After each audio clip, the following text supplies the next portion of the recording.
says, get that India. Big boy. Call an ambulance! Maybe call a police! Oh, what a shot! What a shot! Campbell killer! Good evening, ladies and gentlemen. How about that? Another big Eels win. Go you Eels. You ready for some Parramatta talk tonight? And just before we kick off, we do have a moment of history that's just happened in the game on the West Tigers match. Former Eel and a player on a long-time try drought, Alex Twal, has just scored his first NRL try. Let's have a round of applause for Alex Twal. We're not biased here. We can recognise a great effort from anyone in any club. But back to tonight, 34-4. John, quick thoughts on it before we start heading into stats and things like that. Oh, there we go. I'm back. Okay. It was really the perfect result for the Parramatta Eels. No Mitchell Moses, no Junior Barlaw, no Sean Lane, still missing a host of key players. They came out and executed an outstanding game plan. Wasn't overly complex. They were just more physical than Manly, really out-muscled them through the middle, had more speed on the edges, and put the pressure on them the entire game. Yeah, it was a game that we were expecting might be a little bit tighter than it was, given the number of outs from the Parramatta Eels. But I think we probably adjusted better to the absences than what Manly did. Now, I must say, when you're at the game and you've got someone near you who is carrying on a bit like a complete tool, you know, they're getting stuck into the supporters around them. We did have a Manly supporter who was letting everyone know what he thought of Parramatta, who was being the comedian up in the stands, and the best thing that can happen is to simply get a win and be able to smile about it. It helps when it's a 30-point differential victory as well. So Eels took care of business today, mate, 34-4. You already mentioned the scoreline. Let's go through the stats very quickly. Christian Tuipulotu, the lone scorer for the Manly Seagulls in the 22nd minute. But the big man off Iki Ogden, I don't think anyone had him for first try scorer. He went over in the 9th minute. Desperately unlucky not to have a double. He was joined on the scorer sheet by Bailey Simonson, who did get a double, Gutho, Hopgood, Makasi Makatoa, who came from dead set to Cook Island to score that try off the Makasivo kick ahead. Gutho, 5 from 6. The one he missed was dead set next to the post. The throw over, he sprayed it. And then Makasi, Ogden and KO Weeks both spending 10 minutes in the sin bin, mate. Eels dominating most of the team stats, 62% possession. They were plus 12 and a half minutes in time of possession. 72% completion rate to Manly's 64%. More runs, run meters, post-contact meters, line breaks and tackle breaks all in their favour. Play the ball speed though, 4.08 seconds for the Eels to Manly's 3.49. So absolute golf there as we come to expect. But most pleasingly for me, 60s, 92% effective tackle rate for the Parramatta Eels. Market improvement on recent weeks. Really speaks to how much they controlled Manly tonight and how much they put the throttle on them. And then in terms of negative errors, 6 penalties apiece, I believe it was, but Manly gave away 5-6 again infringements to Parramatta's 2. Now, we were expecting that the focus tonight was going to be on completions, a really solid kicking game. I don't think we saw anything that was too different to that tonight. It was almost a storm-like performance from the Eels tonight. Just keeping the opposition trapped in their quarter and strangling them out of the game.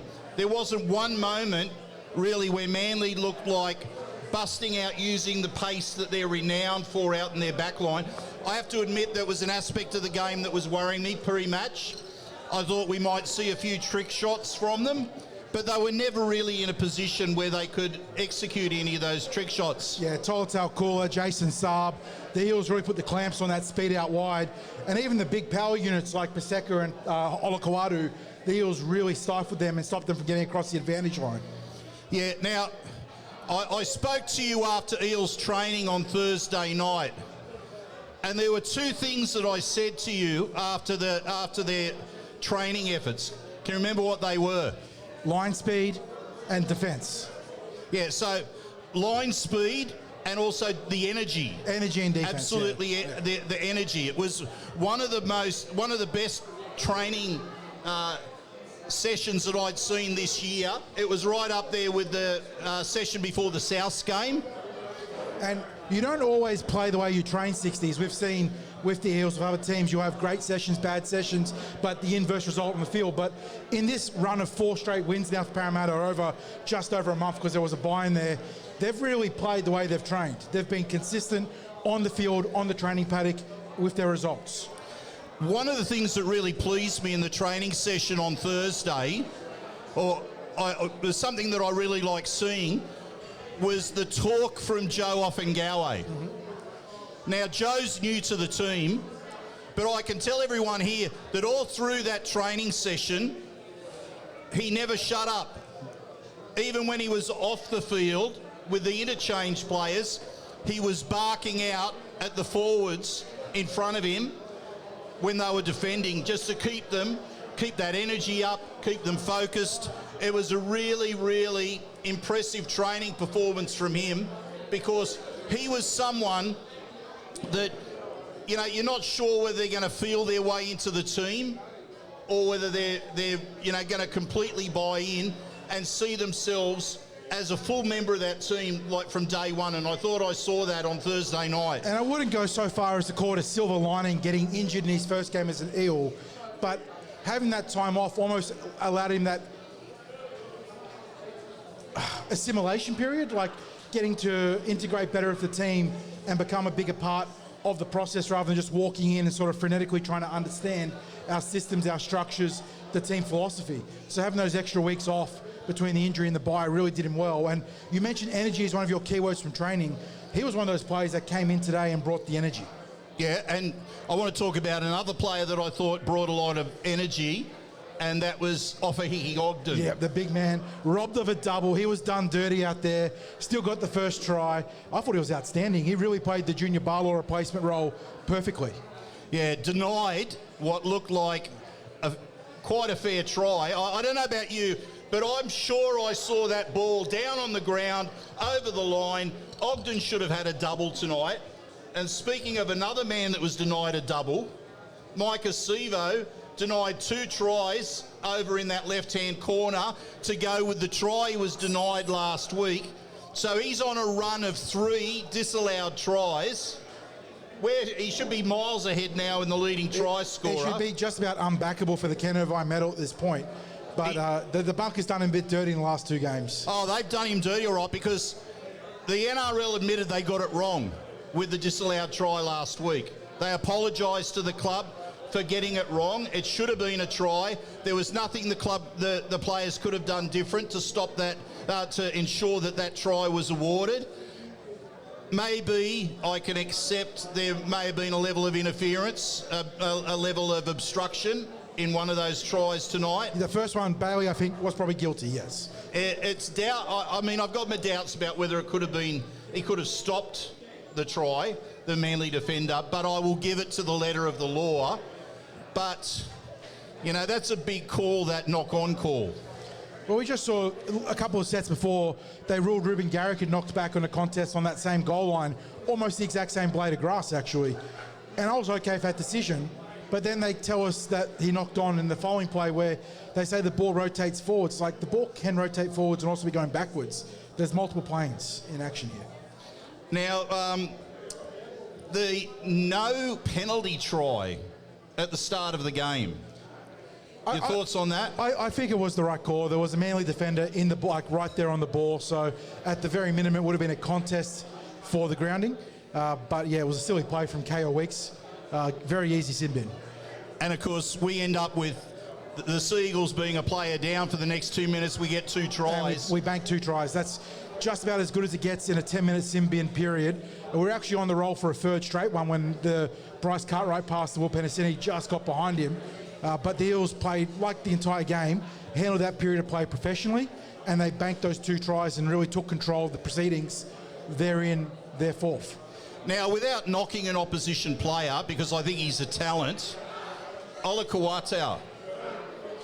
Now, he was touted as an Origin player this year.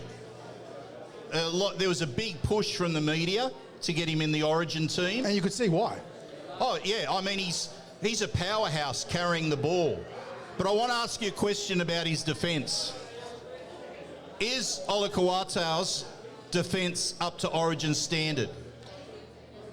Based on what we saw tonight, and it's always hard to, sort of isolate one game because we don't follow Manly religiously by any means. It doesn't look good for him, and that's probably the most overlooked aspect when fans, media hype up a player's Origin prospects. Is it's always about how dominant ball carrier, how dominant ball player they are. Most Origins are won or lost on your ability to save tries, more so than your ability to create them. And in that sense, Olakau'atu's still got a bit of work to do there. And I just think in general, the big man who has an absolute world of potential, he just lost a bit of steam.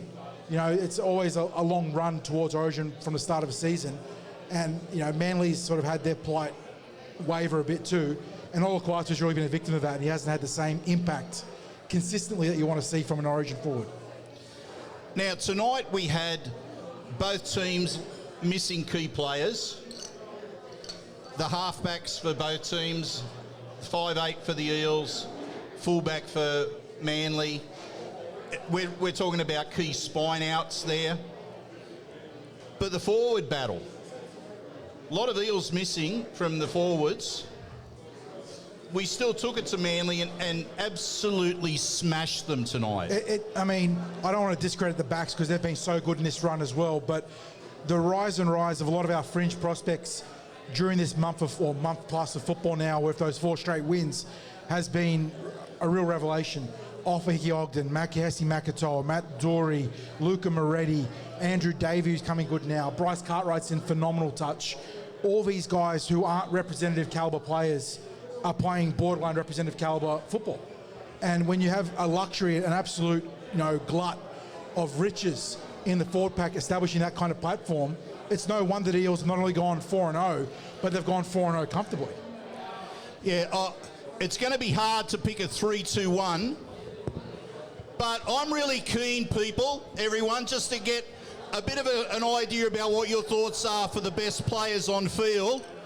I'm going to run through the names of some Parramatta players, and if you think they should be in consideration for player of the match, I want you to clap. Gutho. A smattering of applause. Bailey Simonson. Yeah, there we go. We got some vocal fans. Dejan Arce. Over on the side there, yep. J'maine Hopgood. Ryan Madison. Tough crowd from Matto. Yeah, tough crowd for Matto. Brendan Hands. Yeah, there we go. And have you got any other that you would add there, John? I've got to give the shout out to the first try scorer, Offa Ogden. Big man went all right. Yeah, Ogden, Offa Ogden. Anyone behind him? Good to see. Good to see we've got a fellow podcaster in the audience there that's cheering for Offa Ogden. Good on you, Fletch. So, John, let's jump into our 3-2-1s right now. Mm-hmm. Who are you giving the 3 points to? 34 points to 4. Incredible team effort, but this man didn't even have to play the full 80 because he was that good. They got a chance to rest him, bring on an interchange player. J'maine Hopgood, I thought, was outstanding on both sides of the ball. Yeah, I think it's pretty hard to argue against J'maine Hopgood. He gets my 3 points as well. Yeah, I think there was a sequence of play where prior to scoring that incredible try where he rampaged through the front line and then trampled over the fullback, he actually made a great cover tackle right in front of the post for us, or just to the left of the post, sorry. And it was such a great reward to see him turn that from a try saver into scoring a try minutes later. So really it typified the sort of game that he had. Yeah, just watching as well, the energy that he brings to the team. You've probably got Hopgood and Hands that lead that line speed in defence. Yeah. And that's been really critical over the last few weeks in getting this run of wins, in getting a bit of momentum into the season, is that line speed in defence. Something that, again, I mentioned out of training the other night. Okay, so your 2 points. I'm pressing for this one because we went through them. Gutho had a good game. Dejan had a good game. Obviously, Hands had a fantastic game. The forwards are all really, really good. I honestly don't know. I think, given how strongly we won the middle tonight, it has to be someone playing in the middle. That's fair. So, my 2 and 1, I was splitting between Simonson and Hands. So I'm probably going to go with Brendan Hands for my 2 points, because I think that winning the middle was so crucial tonight. Another 80-minute performance too from the young dummy half. Yeah, absolutely. So what about you for your 2 points? I'll go Bailey, if only because he's been the real breakout player in this 4-game stretch. Moving from right wing to left centre, I don't know what changes psychologically, what changes in terms of game plan. He looks like a free player now. He is hitting the ball with speed. He's breaking tackles. He's running into like a set defensive line like a man with no fear. And he had a play the ball error in this game and got caught on that obstruction, but he was all over the park. He was running down the right at the start of sets. He was going downhill down the left at the end of sets. So, yeah, he's just been tremendous. So I'll go Bailey too. Yeah, I'm then going to have to go with Bailey Simonson for my 1, because I think, as you said, he's brought something that the Eels had been missing early in the season, which was getting that yardage through the back 5. And I think as he's been bringing it, so too I think Sean Russell stepped up in that regard. Will was always bringing it. It's like Bailey going to left centre was not just the missing piece in the jigsaw puzzle, it was like untied the knot for everything in the back line. Everything now makes sense. Sean Russell's back on the right wing with confidence, looking great on both sides of the ball. Under the high ball, he's been challenged multiple times now and looks really, really good. Bailey's just leading line speed in attack tremendously. Will as Will. So, like I said, him moving from right wing to left centre just solves so much. Where do you think a win like tonight has us positioned as far as where we're aiming to be by the end of the season? If you asked me after 3 rounds in about a potential top 4 berth, I would have said you're crazy. Eels 0-3, yeah, they were narrow losses, 4 points apiece in each of them. But the way the ladder's played out, the way this competition has been so locked in on parity, any team has beaten any team. We just saw the Cowboys knock over Penrith. Yes, they were origin depleted on both sides, but it was a tough game. We saw Newcastle nearly knock over Penrith. The Eels are legitimately gunning for a top 4 berth now. They've matched up against the big dogs. Yes, Brisbane got us in Darwin in adverse conditions, but they've beaten Penrith. They've beaten South Sydney handily. They're coming good in a big way. So I think no less than top 4 now. Look, I think that's a fair call. Considering the momentum that we're building right now at this time of year with players that are out, we're getting a few players coming back in, but the way that the next man up has been performing has been absolutely outstanding. And it has been to the detriment of our New South Wales Cup teams or rosters' capabilities. They obviously got a rough hiding hand again today, but the men that have come up and performed have done brilliantly. And provisionally right now, 60s, there is obviously some games left to play, buys to be calculated, but the Eels sit in 4th with the 3rd best points differential in the competition. So all that hard work early where they were getting beaten but minimising losses, and when they were winning well, it's coming to fruition now. Well, I'm going to put you on the spot. Can you name your optimum Eels pack and bench right now? Oh, don't do me dirty, because Brad Arthur's got a problem in a couple of rounds. Imagine every player is available. Next week, Brad Arthur has the conundrum of dealing with, knock on wood, that Mitch and Junior get through Origin unscathed. Ryan Madison will go from 5/8 to back row. Junior Barlow comes back into the front row. Sean Lane's an outside chance of returning. You've got to make 3 changes. 3 changes to a forward pack that has dominated for 5 weeks now. Yeah, it's going to be an interesting battle. And that's not even considering that Woody Wiramu's, available in round 22. So these are the best kind of headaches to have. But, I'm going to feel bad for whoever has to make way. Whether it's Makatoa, Dooley, Ogden, Moretti, any of those 4, they've all been tremendous and all deserve a spot. But in reality, at the end of the day, there's only 17 positions. Ultimately, what we have is the tougher times in this early to mid part of the season, at this stage, it looks like it's actually setting Parramatta up to be stronger in the back half of the season, because Brad Arthur now would have very little doubt with any of these players that they could do the job if he needed to call them up. Yes, sir. And of course, the other point is as well, if you're one of the players that feels that they're an incumbent in the team, that should be holding on to a spot, when you've got players playing like this who are calling up to theoretically do a job for a week or two, if they're performing as some of these players are right now, that puts players on notice. Yep. That says you have to maintain your standards, because there might not be a spot for you no matter how good you're performing. Well, think about this. When Sean Lane is back and everyone's healthy, one of Bryce Cartwright and Ryan Madison is going to the bench. And neither of them deserve... I mean, when you figure out like the prestige that comes with starting, neither deserve to be a bench player. But we know the reality is that bench players are so incredibly important to any system, but especially Parramatta's. Having someone coming in and doing that job, bringing the tempo, is going to be huge. Well, we saw last year that Ryan Madison almost became a specialist bench player, but he was a specialist bench player playing 60 minutes off the bench. Yep. So it doesn't necessarily mean that there's a limitation in the minutes that are being played. It just simply means where you're named to start the game. Oh, but in light of that, I don't know how you time split Madison, Lane and Cartwright. They're all tremendous players, and once Lane gets back to full form, 3 players in tremendous nick too. So, yeah, like I said, a hell of a brain headache or a brain problem for Brad Arthur right there. Now, we can't let today go without a couple of things.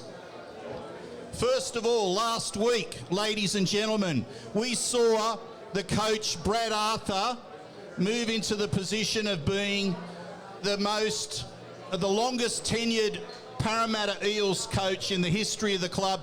Can we get a round of applause for BA and that achievement? The other thing too for today, and you might see some of these gentlemen floating around up here in Jack's Bar and Grill. I'm sure if you see them and say g'day, they're not going to mind. But we've got some of the very few Parramatta players to have won premierships. They were here today to celebrate 40 years since the 1983 grand final. There's a number of them here in the bar right now. Can we have a round of applause for our Eels premiership winners? I saw you sneak in Steve Ella and David Liddiard, so I know you're out there. Might have even been Stan Jerd out there too. Just have a sneaky feeling I saw him come in. John, looking forward to, looking ahead to next week. Got a trip up to Redcliffe. Up to Redcliffe. What do you think the chances are with the Dolphins? Well, haven't they been one of the breakout stories, one of the fantastic stories of 2023? Wayne Bennett doing such a tremendous job helming them in their inaugural season. But injuries and suspensions have hit them hard. Here we go. We'll get Lid's take on all this as well. But yeah, injuries and suspensions have hit them hard, 60s. The Eels are coming good at the right time. Road trips always difficult, but I'm confident we can take it to them and get the win and make it 5 in a row going into the bye. How you doing, Liz? David Liddiard. This is a complete surprise, but what a great day it's been for us over there. So, yeah, it's really great to be here. It's never scripted when you come on the tip sheet, Lids. It's always sort of ringing at the last, not even the last second. The show is live. I'm not even famous, though. Like, you got some absolute legends out on the balcony there that... I think you're selling yourself a little bit short here.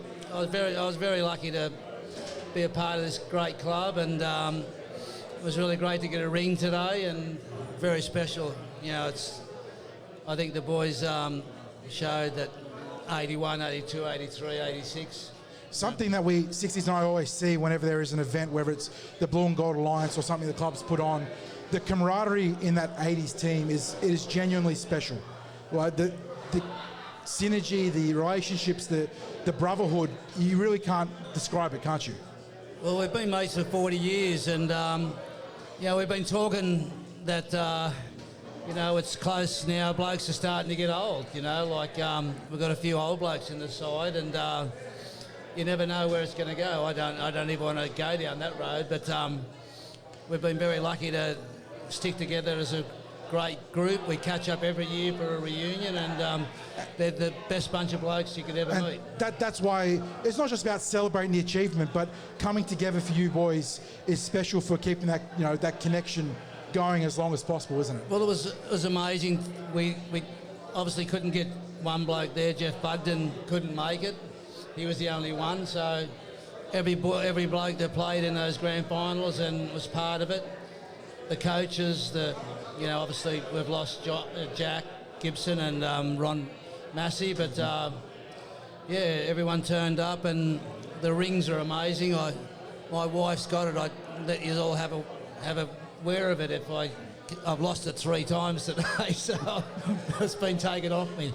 Now, 60's just whispered to me, but a couple of players came to mind after he said it. You got J'maine Hopgood, you got Bryce Cartwright, Micah Sevo. Who else is there? 60s? Who am I missing? Brendan Hands, that's right. You've got a connection to this team in a way. You were almost a prototypical player for the modern Eel. You're a Penrith junior that came good as a Parramatta Eel. Well, I won't bore people to death with it, but I played park footy at a place called Colleton out near St Mary's, Penrith. I was a Penrith junior, and I trialled for Panthers from Jersey Flegg right through to, I got a call up from Jack Gibson and Dennis Fitzgerald to come to Cumberland Oval in 1981. I was 19 years old, and I turned up and walked into a dressing room full of superstars, and like I said, I was 19 years old, and that next day Penrith rang and said, we want you on the bench for first grade up here, and I went to Dennis, and Dennis made a call and said, get stuffed. He's already signed with us. So yeah. And as they say, the rest is history. Lids, not only were you a damn fine player, you've been one of the best ambassadors for the game post-playing career, and it's always a pleasure to have you on the tip sheet, obviously, but as the Parramatta Eel forever. Thank you so much, mate. I appreciate it. Thank you very much. Ladies and gentlemen, David Liddiard. Thanks, Lids. You're a legend, mate. Alrighty. Well, that was an unexpected guest, as David has been in the past. But I'm sure you all appreciate the fact that David made his way up to the microphone to have a bit of a chat with us. So we're very appreciative of that. John, any words to wrap up tonight? I said when we came into the 60s, despite being no Mitch, no Junior, no Sean Lane, I felt pretty good about it. And the Eels absolutely vindicated those feelings, that belief. They are building magnificently now, heading up to that road trip to Redcliffe, heading into that, well, I say origin bye. It's not really an origin bye, is it? Into that second bye. They've really come good at the right time of the year, timed their run brilliantly. And yes, it would have been nice to have banked a few more wins, but yeah, this team is starting to look real scary. Yes, despite the fact that we're going through this origin period as the only team in the NRL that has to play every one of those pre-origin matches without their origin players. Every other club gets a bye. Some get 2. At least 1 bye. Some get 2. We don't get it. We have to play every match. Just a quirk of the draw, 60s. Just a quirk of the draw. I'm not letting go of that. I just don't understand how that happens. Just like you play 3 teams coming off of buys to start the season. Yeah. But I think, again, it makes us stronger. Yep. And I think that's probably what we have to do, is we have to look at the positive of it. Anything that's been thrown up as a roadblock this year will just make us stronger as we march into the finals for the 5th season in a row. So, ladies and gentlemen, thank you for coming here tonight. We're the Cumberland Throw. We're here after every home game. Occasionally we're here before the game. Keep your eye on Parramatta League's club's socials for when we are appearing. Follow the Cumberland Throw for all the latest news about the Eels. And go you Eels!